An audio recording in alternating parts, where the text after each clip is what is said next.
Welcome back. NA-55 के elections के हवाले से बात हो रही है। मैं हमारे 3 मेहमान हमारे साथ मौजूद हैं। इससे पहले कि हम ये डिस्कशन में वापस जाएं, आपको ये इमेज दिखाना चाहता हूं। ये बिल्कुल अभी अभी हमारे पास आया है और ये बड़ा अफसोसनाक है। ये देखिए, ये 2 मोटरसाइकिल वाले आपस में टकराए। ये पिंडी में हुआ। ये आप खुशी मना रहे थे इलेक्शन के हवाले से झंडे लेकर, लेकिन ये एक मोटरसाइकिल सवार जो बिल्कुल उल्टे रास्ते पर आ रहे थे। जरा समझ में मुश्किल आ रहा है कि क्यों बिल्कुल उल्टे में क्यों जा रहे हैं। अल्लाह खैर करे। उम्मीद है कि इनको ज्यादा चोटें नहीं आई होंगी। एक बार फिर अगर आप दिखा सकते हैं तो दिखा दें, इसके बाद हम डिस्कशन पे चलते हैं कि बिल्कुल ये रावलपिंडी में जश्न मनाया जा रहा है और उसकी खुशी में ये एक अफसोसनाक वाकया हुआ है। अभी अभी एक्सप्रेस न्यूज के पास ये फुटेज आई है, ये आप देख रहे हैं।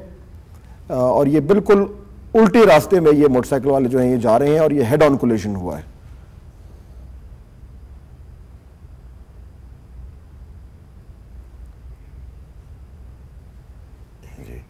व्हीलिंग कर रहे थे और उसके नतीजे में ये हुआ है।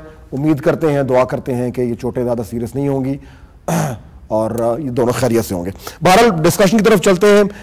उमर सोहेल ज़िया भट्ट साहब हमारे साथ मौजूद हैं, नून लीग से, कामिल अली आगा साहब काफ लीग से, और जनाब पिराचा साहब हैं पीपल्स पार्टी से हमारे साथ, वो भी मौजूद हैं। शुक्रिया। आप बात कर रहे थे जी फहद, क्योंकि चार्टर ऑफ डेमोक्रेसी की इन्होंने बात की, अगर ये उसमें पढ़ते तो उसमें जिस कमीशन का जिक्र था और अगर आज भी ये उसको मनोअन इम्प्लीमेंट करें, और जिस तरह आपने अभी एक सीन दिखाया कि जिसमें कानून शिकनी की गई और किस तरीके से उसने एक शख्स ने जो 2 अशखास ने वायलेशन की, कितना बड़ा खुदा न खास्ता अल्लाह उनकी जो घर बैठे माँ बाप हैं उनको हिम्मत दे और उन्हें सेहत और अपने ईमान में रखे। बात सिर्फ इतनी है, जब आप ये पीपल्स पार्टी की हुकूमत की तरह की उन्होंने मोटरसाइकिल चलाई है कि खुदारा आप किसी भी पॉइंट पे कोई भी कमिटमेंट अगर आप ऑनर करते तो आज वो इज्जत ठीक है जो हमें मिली हुई किरदार के जिम्मे में वो आपको मिली होती। और एक से एक मिस एडवेंचर, और अभी जो इन्होंने 4-5 दिन पहले जो अदलिया पे 7 नवंबर की तरह का जो इक़दाम किया और जो चढ़ाई करके दिखाई, और इनको शायद अपनी काबिलियत का और अपनी ताकत का पता नहीं, और ये बचकाना खेल जो खेल रहे हैं इसमें महज जमहूरियत की हम या सिस्टम का जो है वो फेलियर या कोलैप्स नहीं चाहते। और अगर मियां मोहम्मद नवाज शरीफ आज इनकी इन गलतियों पे इनको सुधार वाइडन हो रही है। मैं NA-55 पे आता हूं। कामिल अली आगा साहब, ये बताएं कि जिस तरह आप बात कर रहे थे कि आपकी पार्टी ने भी शेख साहब की सपोर्ट की, पीपल्स पार्टी ने भी सपोर्ट की, एड़ी चोटी का जोर लगा दिया गया कि नून लीग वहां से हार जाए, ना हुआ ऐसा। क्या बुनियादी वजह क्या है आपकी कि सब कोशिशों के बावजूद नून लीग वहां से कामयाब हो गई है? तकरीबन हो ही गई अब तो।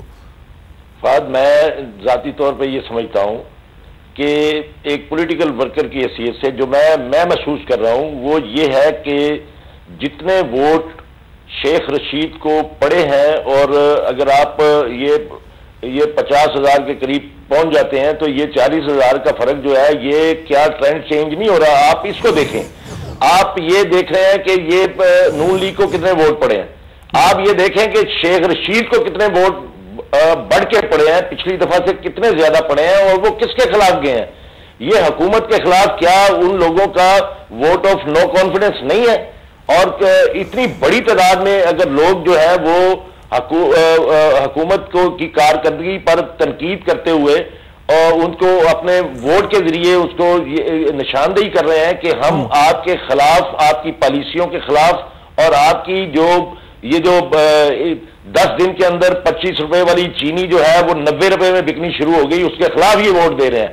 और आटा जो है वो 200 रुपए वाला जो है वो 700 रुपए का हो गया, उसके खिलाफ वोट दे रहे हैं। लोड शेडिंग जो है वो 1-8 घंटे से जो है 18 घंटे हो गई, उसके खिलाफ वोट दे रहे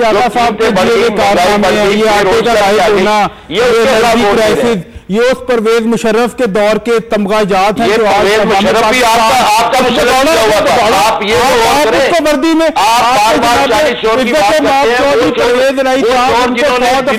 सदर किया बनाने के कायल अली बाबा और मेरे ख्याल से आम पीली शुगर मिलें तो आपके रहनुमाओं की भी है। अगर आप इस बात का जश्न मनाएंगे कि आप जीत गए, आपको तो याद किया और काफी कब्रिस्तान लीग बना दिया और आवाम ने आपको 55 में दफना दिया है शेख साहब के साथ। आपकी सियासत को हमेशा के लिए दफन कर दिया है। बढ़ती बन मिले हैं। अब दोबारा किसी ताकतवर जर्नैल नहीं आना जिसे आपने सदर बनाना है। अच्छा, पिराजा साहब भी मेरे ख्याल लाइन में, उनको जरा शामिल। पिराजा साहब, एक तो मैं ये भी बता दूं हमारे मेहमानों को और व्यूअर्स को भी कि अभी जो हमारे पास ताज़ा तरीन इन्फॉर्मेशन आई है उसके मुताबिक जो 22 उम्मीदवार थे यानी 55 में, उनमें से 20 की जमानतें जब्त हो गई हैं। 20 की जमानतें, वो सब 22 में से 20 की जमानतें तो करना नहीं चाह रहा था। यहाँ पे और भी कई पार्टीज हैं जो कि अपने आप को जमहूरियत की चैंपियन कहती हैं, और जिस तरह शेख रशीद साहब भी पिछले चंद दिनों से अपने आप को जमहूरियत के चैंपियन कह रहे थे, और कुछ माह पहले ये एक मीडिया पे रिकॉर्डेड गुफ्तगू है, ये आप अगर अपने क्लिप्स निकालेंगे तो मिल जाएंगे, जिसमें वो अपने आप को GHQ के स्पोक्समैन भी कहते रहे हैं।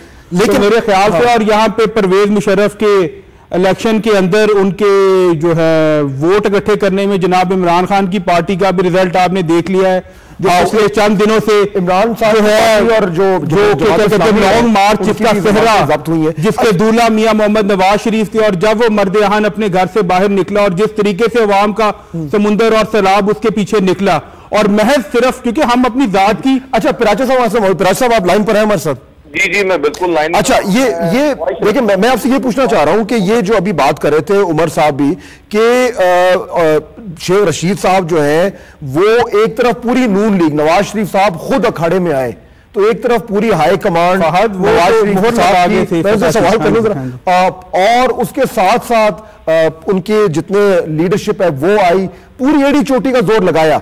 उसके बावजूद जिस तरह के कामिल अली आगा साहब कह रहे हैं कि तकरीबन 50,000 वोट शेख रशीद साहब ने ले लिए, मैसेज क्या है सारे उसमें?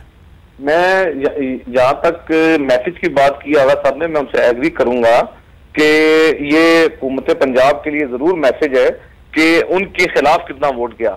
लेकिन मैं एक बात जरूर आगा साहब को बताना चाहूंगा कि जब ये शेख साहब इनके कैंडिडेट थे तो उनकी 2008 में जमानतें जब्त हुई हैं यहाँ पर।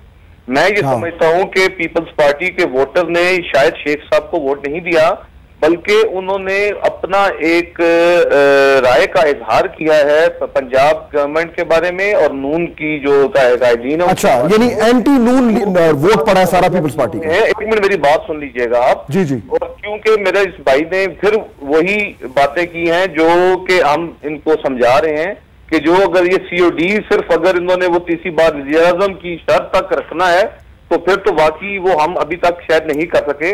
बाकी भी कई बातें हैं जो करने वाली हैं, और जो इनके हवाले से NROs के हवाले से बात करते हैं तो मेरे भाई इन लोगों ने जिनकी हम पैरोकार हैं उन्होंने यहाँ पर फांसियां भी बर्दाश्त की हैं, 11 साल जेल भी काटी है। कोई एग्रीमेंट जेलों वाले तो आपने खुदे लाइन किए में जनाब, वजारतें जो आपकी अहम तरीन वजारतें हैं वो गैर सियासी लोग, मेरे भाई आप तो एक सियासी वर्कर है। ब्रेक का वक्त हो रहा है हमारे पास, एक ब्रेक लेंगे और उसके बाद ये जो हमारी डिस्कशन है ये जारी रहेगी, और उस ब्रेक के बाद ये जानने की कोशिश करेंगे कि अब ये इलेक्शन हो गया, इसके असरात को नेशनल लेवल पर क्या होंगे इस ब्रेक के बाद।